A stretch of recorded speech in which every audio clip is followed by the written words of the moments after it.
আমরা সেই বন্ধুর প্রতি আকৃষ্ট হই যে কিনা দেহের খোঁজ নেয়, তাকেই শুভাকাঙ্ক্ষী মনে করি যে কিনা এই শরীরের সুখ বিধান করতে পারে।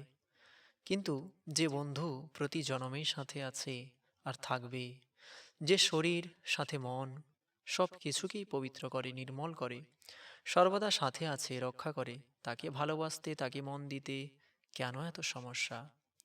শ্রীমদ্ ভাগবতে প্রহ্লাদ মহারাজ বলছেন, সপ্তম স্কন্ধ অধ্যায় 7 38 নম্বর শ্লোকে, কহ অতি প্রয়াস অসুর বালকা হরে রূপাসনে শ্রী হৃদি ছিদ্রবৎ শতঃ সস্যাৎ মনঃ চক্ষু অশেষ দেহিনাম সামান্যতঃ কিম বিষয় উপপাদনয়।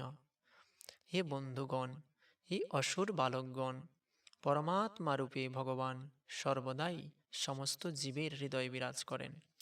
প্রকৃতপক্ষে তিনি সমস্ত জীবের শুভাকাঙ্ক্ষী এবং বন্ধু, এবং তার উপাসনায় কোনো অসুবিধা নেই। তাহলে লোকেরা কেন তার প্রতি ভক্তিপরায়ণ হয় না? কেন তারা ইন্দ্রিয় সুখ ভোগের জন্য কৃত্রিম আয়োজনের চেষ্টায় অনর্থক আসক্ত হয়? ভগবান সকলের হৃদয়ে আছেন। যে অপরাধ করছে তাকে দণ্ড দিয়ে তার হাত ধরে তাকে ভালো পথে চালিত করছে।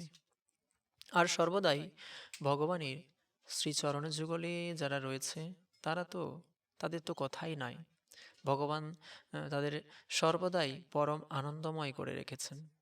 সুতরাং ভগবান সকলের শুভাকাঙ্ক্ষী এবং বন্ধু।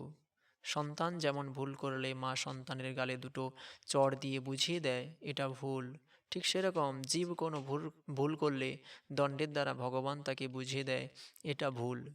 এখানে মায়ের কাছে সন্তান যেমন শত্রু নয়, তেমন ভগবানের কাছে কেউই শত্রু নয়।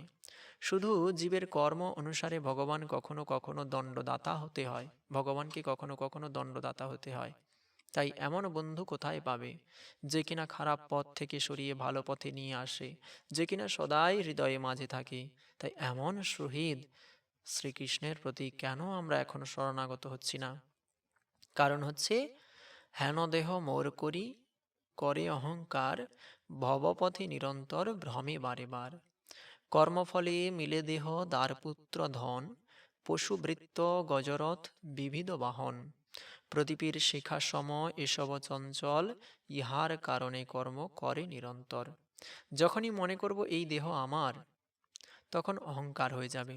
তখন দেহের সাথে সম্পর্ক, আমার পতি, আমার পত্নী, আমার সন্তান, আমার টাকা পয়সা, তখন এসব নিয়ে অহংকার হবে। কিন্তু এগুলো কর্মফলে মিলেছে, কিন্তু জীব সেটা জানে না। আর এগুলো সব প্রদীপের শিখার মতো, ক্ষণিক সময় তোমার ঘর আলো করে দেবে, আবার নিভে যাবে, অন্ধকার করে দিয়ে চলে যাবে। অর্থাৎ পতি বলো, পত্নী বলো, সন্তান বলো, এরা চিরদিন সাথে থাকবে না। প্রদীপের শিখার মতোই, প্রদীপের শিখার মতো এরা। কোনো প্রদীপ পুরো সলতে পুড়তে পুড়তে এক সময় নেভে, কোনোটা আবার দমকা হাওয়ায় নিভে যায়। ঠিক সেরকম কেউ বৃদ্ধকাল পর্যন্ত সাথে আছে, কেউ বা জীবনের মাঝপথেই সরে পড়েছে। জীবনের প্রদীপ নিভবে সবার। সুতরাং সুতরাং বদ্ধ জীব এই নিয়েই কেবল সংসার করছে, যার ফলে ভব সংসারে বারবার জন্ম মরণের মালা পড়ছে। তাই আমাদের এটা জানতে হবে, এই সংসারে সার কি।